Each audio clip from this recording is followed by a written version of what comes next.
process of rDNA technology involves the following steps: isolation of genetic material, that is desired genetic material or part of DNA from the source cell.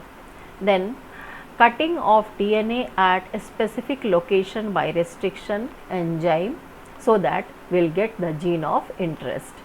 Now this gene of interest will be separated by the use of gel electrophoresis, and then this desired DNA segment will be utilized for further use.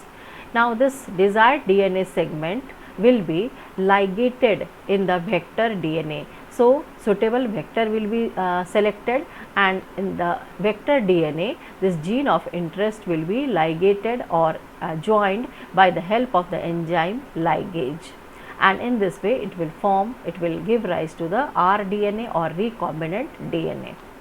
Now they will undergo the process of amplification of gene of interest by PCR technique, that is polymerase chain reaction, that we will study in detail. Now insertion of rDNA into host cell or organism, and then obtaining the foreign gene product after the inside from this host cell, and finally downstream processing. All these steps we will study one by one. Here also the same thing, that is isolation of desired DNA.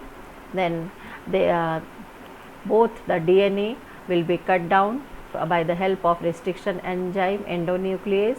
Then they will ligate with the help of DNA ligase. Then they will introduce in the rDNA into the host cell. Then culture of the nutrient agar medium containing antibiotics, and isolation of living bacteria grow in culture medium to get multiple copies. So this is shown by the diagram also here, how this is the foreign DNA will be fragmented, and this is introduced joined, this DNA is coming from the vector and they are joined here, and this is the rDNA present inside this plasmid. Now this plasmid will enter into the host cell, and to make this is rDNA, and this rDNA will enter into the host cell. Then it will be undergo the process of culturing to get multiple copies and desired products. The first step of genetic engineering is isolation of genetic material from the source cell or plant. Now this DNA is isolated from the source cell by dissolving cell membrane of that particular cell, and that is done by different types of enzymes. If the fungal cell is there, source is fungal cell, then the chitinase enzyme will use. If the plant cell is there, then the cellulase enzyme will be applicable. If it is bacterial cell, then the lysozyme will be in use. Now when the DNA will come out, it is not alone, it is with the RNA as well as protein. It is present inside the nucleus with these two things. So RNA should also be removed, and that is by the use of RNase enzyme, and protein is removed by the protease enzyme. And now we will get the pure DNA, and this DNA will be utilized for the further process. Now the second step is, after isolation of this genetic material or DNA, now this DNA will be cut down with the help of the endo or exonuclease, that is restriction enzyme, at a specific location, and then all the fragments of DNA will be separated by using the agarose gel, and this agarose gel is utilized for for the technique that is known as gel electrophoresis technique, where because the DNA is negatively charged, so it will be collected near anode, because in gel electrophoresis the electrodes will be there, electrodes are present, and near anode the DNAs will be accumulated. Now the gene of interest will get in this way, and they will be isolated and they will be utilized for further steps. This slide is showing the gel electrophoresis process. These are the electrodes. It is positive, negative. Then this is the solution made up of agarose gel is there, slots containing DNA samples. Now the movement of DNA will be towards this anode, and now the longer bands here, shorter band, longer bands are here and the shorter bands are here. Here we will get the desired DNA, a small fragment of DNA, that is gene of interest. Now the fourth step is amplification of gene of interest by the PCR technique, and which occurs in vitro condition. Now this PCR technique involves three steps, that is denaturation, annealing and extension. Now this denaturation, in this process the two helix of the DNA will be separated by the use of the enzyme DNA polymerase. Now the source of this thermostable DNA polymerase is the Thermus aquaticus bacteria, and the temperature required for this denaturation is known as about 90 to 95 degrees centigrade, and this denaturation means separation of two helix. Now the second step, that is annealing. Here a small RNA primer will be synthesized on both helix of DNA, which will be extended in the third step, that is this RNA primer will extended and it will make a complementary strand for that particular DNA helix, and on both the two DNA strand, and in this way from one DNA two DNAs are formed, and in this way big number of copies will be obtained of this DNA in a very short time, and that's why it is known as polymerase chain reaction technique, which occurs in vitro condition, and this will give rise to very big number of copies of that particular DNA. Now the fourth step, in which the DNA fragment will be ligated with the vector DNA by the use of the enzyme ligase, and that will produce rDNA or recombinant DNA. Now this recombinant DNA will be inserted into the host cell after making the cell competent by any of the method we have already discussed.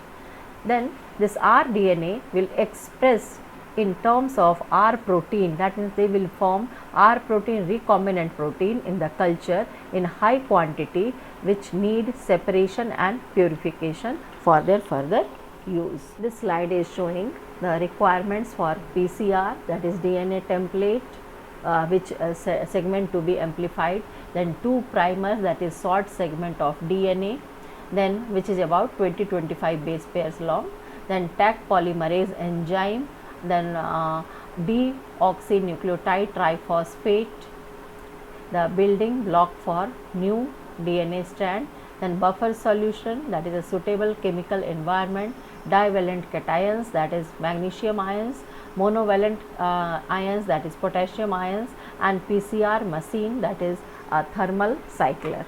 Now in this process we have already discussed three steps are there, that is denaturation, annealing and elongation or extension. Denaturation, DNA sample is heated to 95 degrees centigrade to break hydrogen bonds and separate into two strands. We can see here this it will undergo the process of heat, and by the help of the enzyme DNA polymerase, Taq polymerase, it will separate it. So we can see here these two different strands which are get separated, that is denatured. Now the second step, annealing, two small primers, this is RNA primers aligned here. So this process is known as annealing. Here it is cooled, that this DNA sample is cooled at 54 degrees centigrade, and here the primer will attach to opposite end of the target sequence. And in the third step, this RNA primer will undergo the process of extension to make a complementary copy of these two strands. And here one cycle of PCR yields two identical copies of the DNA sequence, and a standard reaction of 30 cycles would yield this much copies of DNA. This is also showing the PCR, that is polymerase chain reaction, which is a very rapid chain reaction to make multiple copies of DNA fragments, and the technique revolutionized biotechnology. When it came, then there was a very big revolution in the field of biotechnology with its many applications. Among these applications are its use in forensic testing as well as a replacement for DNA libraries, as it is much faster than building a screening library. That's why the PCR is very important technique. To produce large quantity of desired products, specialized structures are required, that is known as bioreactors on commercial level. Now these are a specialized vessel-like structure in which raw materials are utilized for conversion into the final products. Now They are especially two types, that is simple stirred tank reactor as well as spark stirred tank reactor. They have control system for temperature, pH value, foam. Then they have agitator, oxygen delivery system and sampling ports where the products are collected. Then because they provide optimum temperature, pH, then substrate level, salt level, oxygen level, and that is necessary for the production of the desired product. After their production, they require some special different steps collectively known as downstream processing before marketing. So before going in the market or released in the market, they have to undergo some steps known as downstream processing. These are separation, then after separation they will undergo the phenomena of purification, and then their quality will be tested. Quality testing and then clinical trial, if it is any type of drug or vaccine etc., then only after trial they can be used in the market, or that can be released for marketing in the marketing by the government or farmers if in case of seed etc.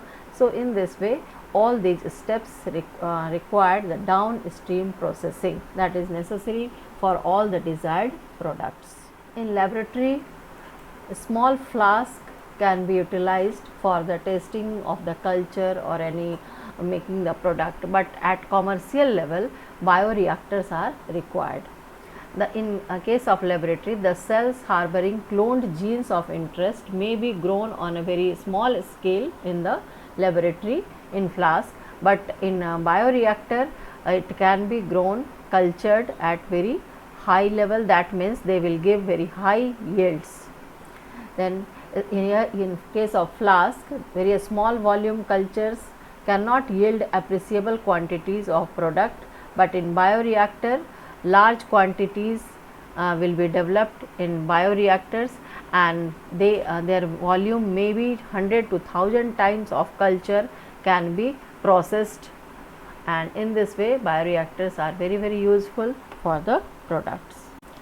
Application of rDNA technology is in different areas of life, like the used purified protein can be utilized for making antibodies for medical purpose, making vaccines, for treatment of various types of diseases. DNA technology, rDNA technology can be also utilized for diagnosing different types of genetic disorders or infection disease. Then it is also utilized in forensic application like DNA fingerprinting etc. It can also be utilized in to mutate gene and study function of altered protein produced by those mutate genes. These rDNA technologies can also be utilized in the manufacture of proteins, hormones, interferons, plasminogen, activating factor, then blood clotting factor, insulin, growth hormone etc. For diagnosis like AIDS test, diagnosis of molecular disease like sickle cell anemia, thalassemia, familial hypercholesterolemia, then cystic fibrosis etc. can be diagnosed by this rDNA technology. It also helps in prenatal diagnosis. DNA from the cells are collected from the amniotic fluid, chorionic villi, and they can be utilized for prenatal diagnosis if, whether the fetus is suffering from any genetic disorder or not. So these in these areas rDNA technology is helping nowadays. In this slide we can see some terminology like difference between the plasmid DNA and chromosomal DNA. Plasmid DNAs are the DNA which are extranuclear DNA and they are carrying non-vital genes. They may be one or more inside the bacterial cell. Chromosomal DNA are the nuclear DNA which possess vital genes, and the bacteria cell carries only one chromosomal DNA.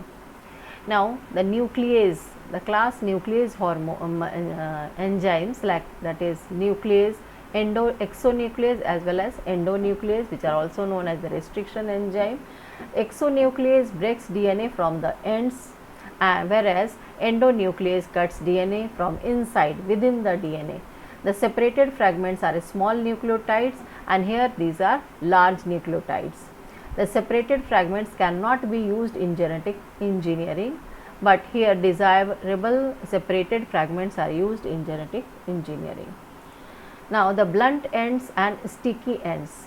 The blunt ends are those which are cut in the center of the recognition sequence and are known as flush ends, whereas the sticky ends are short single stranded end and which can join single stranded ends of other DNA fragments having complementary sequences, and they are known as cohesive ends. Here we can see the example by this diagram.